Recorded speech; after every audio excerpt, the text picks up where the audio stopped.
নজর রাখবো পরবর্তী খবরে। হিন্দুদের নাম বেশি করে তুলুন, কোনো হিন্দু ভোটারের নাম যেন বাদ না যায়। এসআইআর চলুক, পাশাপাশি সিএএ ক্যাম্পও চলুক। সিএএ ক্যাম্পের সংখ্যা বাড়িয়ে 1100 করতে হবে। সিএএ তে যারা নাগরিক হবে তাদের নাম বাদ যাবে না এসআইআরে। দুদিনের বৈঠকে নির্দেশ বিজেপির শীর্ষ নেতৃত্বের এই নির্দেশ, সিএএ ক্যাম্পের সংখ্যা বাড়িয়ে 1100 করতে হবে। এসআইআর চলুক, পাশাপাশি সিএএ ক্যাম্পও চলুক। আরো জানাবেন নিউজরুম থেকে সরাসরি রয়েছেন আমাদের বিশেষ প্রতিনিধি অঞ্জন দা।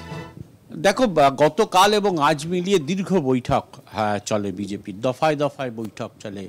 কেন্দ্রীয় মন্ত্রী, এ রাজ্যের ইলেকশন কমিশনের প্রধান ভূপেন্দ্র যাদব যেমনি এসেছিলেন, তেমনি ত্রিপুরার প্রাক্তন মুখ্যমন্ত্রী এসেছিলেন, তেমনি সুনীল বানসাল থেকে শুরু করে অমিত মালব্য, কার্যত সবাই উপস্থিত ছিলেন।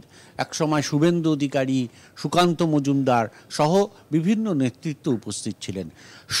গতকাল থেকে আজ অবধি মিটিংয়ের জিস্ট হচ্ছে এটাই, বলা যায় যে কোনো হিন্দু ভোটারের নাম যেন বাদ না যায়, সেটার দিকে লক্ষ্য রাখতে হবে। কেন্দ্রীয় নেতৃত্বের এই নির্দেশ এসছে। তুমি জানো যে মতুয়াদের মধ্যে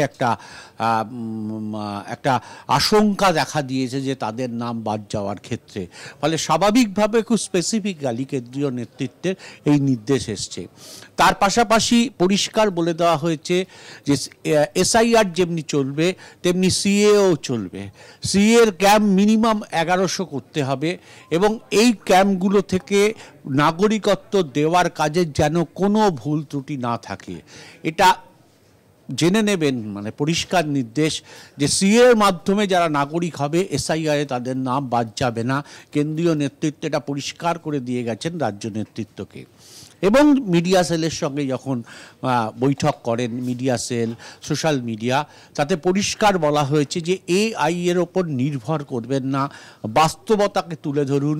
নরেন্দ্র মোদীর কাজ, স্লোগান, পাশাপাশি এই রাজ্যের যে চরম সংকট সব ক্ষেত্রে ধরে, দুর্নীতি থেকে শুরু করে চাকরি, কর্মসংস্থান নেই, সবটা মিলিয়ে ব্যাপক ক্যাম্পেনিং করুন, কিন্তু কোনোটাতেই যেন এআই এর সাহায্য না নেওয়া হয়। অর্থাৎ কেন্দ্রীয় নেতৃত্ব একটা স্ট্রিম লাইন করে দিয়ে গেছে যে এইভাবে এসআইআর, সিএ এবং চলাকালীন ঠিক এই পথে এগোতে হবে। অবশ্যই তার সঙ্গে আছে যে যেসব জায়গায় বাধা আসবে অবশ্যই সেটা প্রতিরোধ করতে হবে, কারণ এটা ছাড়া বিকল্প নেই।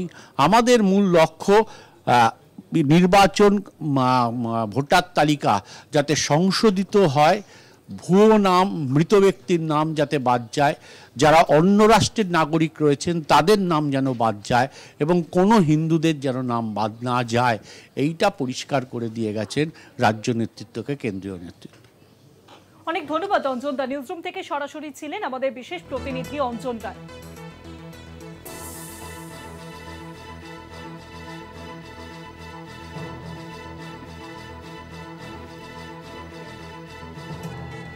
এসআইআর চালুর পাশাপাশি সিএএ ক্যাম্পও চলুক, হিন্দুদের নাম বেশি করে তুলুন, কোনো হিন্দু ভোটারের নাম যেন বাদ না যায়। দীর্ঘক্ষণ এই বৈঠকের পর, দুদিন ধরে এই বৈঠক চলার পর এই সিদ্ধান্তই নেওয়া হয়েছে বিজেপির তরফে। সিএএ তে যারা নাগরিক হবে তাদের নাম বাদ যাবে না কোনোভাবেই এসআইআর। ভোটার তালিকা নিবিড় সংশোধনী প্রক্রিয়া ইতিমধ্যে শুরু হয়েছে বঙ্গে এবং 4 নভেম্বর থেকে বিএলওরা তারা কিন্তু বাড়ি বাড়ি যাওয়া শুরু করবেন। এনুমারেশন ফর্ম ফিল আপ থেকে শুরু করে বিভিন্ন যে প্রক্রিয়া রয়েছে সেই সব কাজ শুরু হবে।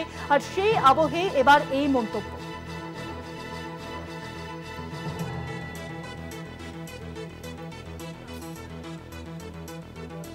সিএএ তে যারা নাগরিক হবে তাদের নাম বাদ যাবে না এসআইআর। হিন্দুদের নাম বেশি করে তুলুন, কোনো হিন্দু ভোটারের নাম যেন বাদ না যায়। এসআইআর চলুক, পাশাপাশি সিএএ ক্যাম্পও চলুক।